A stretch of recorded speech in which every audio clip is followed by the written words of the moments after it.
But we're gonna keep it moving because this is what we do at the Tech John. We're gonna talk about Twitter. Speaking of outages, how's that for Right. The a segue. segue? Twitter experienced an outage. This was on last Thursday, the 14th, Hmm. for about 40 minutes. And I don't get on Twitter that much. I don't know that I've just like very, very deliberately and intentionally just stopped using it when the whole Musk thing started, but I definitely just backed way off when that Hmm. happened. And then once I did, I just realized I didn't need it. All But right. yeah, it So was I don't really use Twitter that much anymore. Like I said, it wasn't like I was just like F Twitter, F Musk, whatever, but I just was like, let me just fall back and see what happens, see how this whole thing plays out. So I had no idea that that even happened. Yeah, I'm the same. I'm not on Twitter all that much, so didn't even notice that there was an outage until Rob put in one of our groups that Twitter was out, and then by the time I saw that message, I went on Twitter and everything was fine. So I Mhm. assumed that it was only out like 2 to 5 minutes, but according to this story, it was on. It went off around 8 o'clock Eastern, and then didn't come back on till around 9 o'clock. So about an hour went by. So it would be interesting to see or hear, or if you any of you have heard of did the world stand still Seems that Twitter was seems out? very it seems so very convenient though that there'd be an outage. I wonder what kind of message this is so supposed to send to here's the anybody. thing. I noticed it immediately because, as the article said, it went out around 8 o'clock. And 8 o'clock, I usually almost daily put something on Twitter, or at least am checking it around 8 o'clock. That's like my regular schedule. So I'm right in the middle of like retweeting something, and I start getting these error messages, and I'm like, okay, that's weird. But it's the weird thing was that you could still get into the Twitter app. You could actually still open up Twitter, and you could see stuff that was already posted. It was just new stuff wasn't coming out. So Mhm. that's when I hit, our little group chat up, Terrance, about, hey, is anybody else, having this? And then, one of our partners told us, like, yeah, he couldn't get in either. And it was like right at that moment, the Earth realized that Twitter was down. And I just have to say this: all the stuff that is going on with Twitter, with Elon Musk, and all of that, there's a reason, because Twitter, to affect so many people for 48 minutes or however long it was down so severely, you would think that they would be doing better in the social media game than they are. And so maybe there's some things that they need to do, but Twitter went down last But week. that was what we said about when Facebook went down.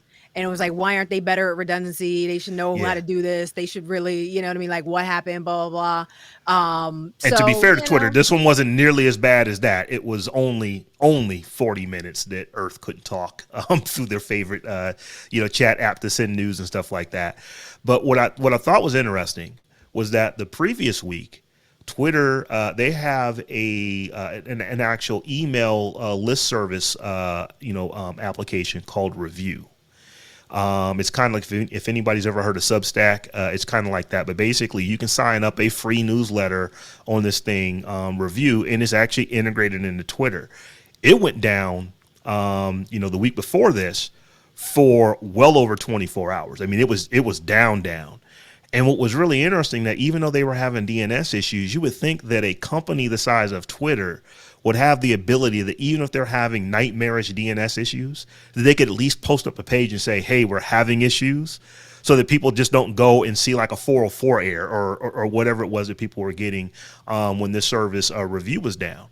And some folks are saying, oh, well, it's not really Twitter. Well, I think it is, because Twitter has integrated it. I don't know if you guys have noticed this or if you've been on Twitter enough, but there are people who have these newsletters, and if you have one set up, you actually have the ability to integrate it right into your profile. So when somebody goes and takes a look at your Twitter profile, if you have a review newsletter and you click the checkbox to allow it to propagate to your Twitter profile, anytime anybody looks at that, they'll actually see a big badge, a big banner for your newsletter right there on Twitter's real estate. So I would say that they are pretty integrated. And so that was less than a week before the actual Twitter outage. And then and they I might have go been ahead. related. I mean, I think they might have been related, maybe, maybe not. I mean, it still sounds like um that particular service might be relatively new. So it could have just been some sort of chain reaction thing, or it just could have been, Yeah. some Musk You loyalist know, in I, the basement, So is that I'm what not you going to think put out happened? there into adding the a couple ether. lines of malicious code to Mhm. the mix. I'm not going to put out there into the ether that they were related because they didn't say that they were. And Twitter does generally tell you why things go down and what happened. But I do want to put this out. It's like right now, after the Elon Musk thing, you've got internal employees saying that it's basically, just all kind of crazy stuff. I think, what is the exact stat here? Twitter employees are stating that no one is in charge and that Twitter internally is a shit show. That is an actual quote. These That are sounds about right. employees, high-ranking employees under the, under the auspice of anonymity. How do you say that word? Anonymity. They're being anonymous. I'm gonna Anonymity. try. Yeah, that word Anonymity. right there. Under that, they're saying that it is really bad there right now. So you just have to wonder. Like I said, I'm not saying that these things are all related. And I'm not saying that they're not related either. Like I'm you, just Stephanie. saying Like it. I they think could it's be.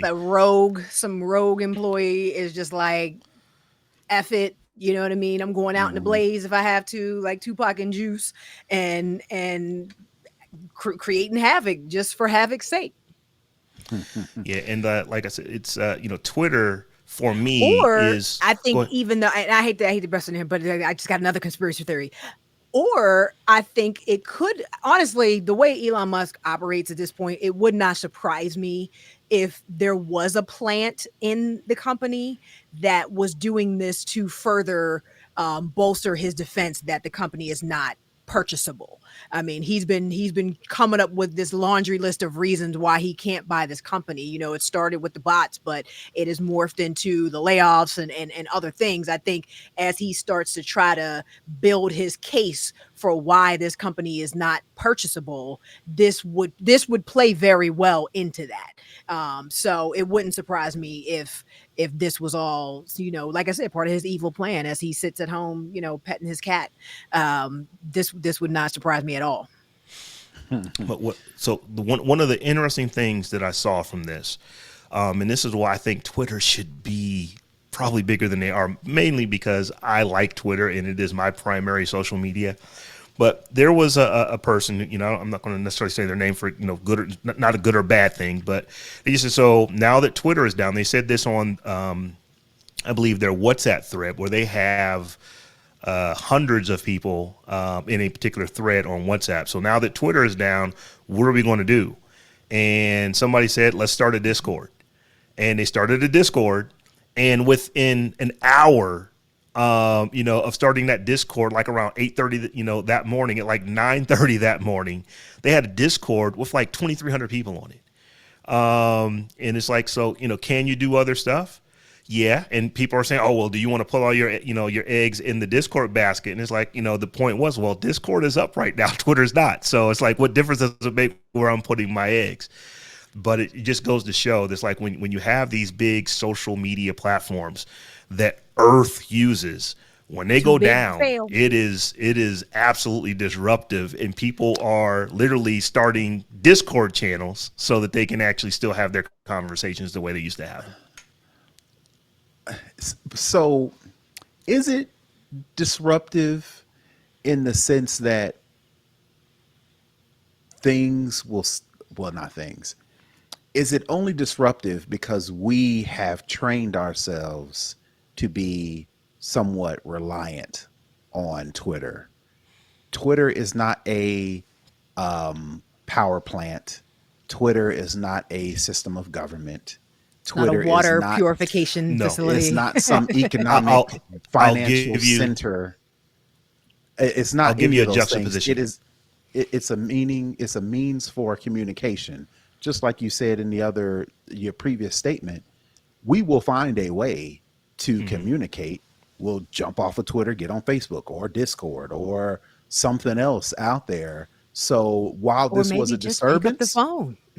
yeah, or while this was a interruption and we were inconvenienced, I don't think that is the same thing as Twitter is too big to fail, in my opinion. No, I would agree, because Twitter was, I was annoyed that I could not retweet the thing I was trying to retweet when I was trying to retweet it.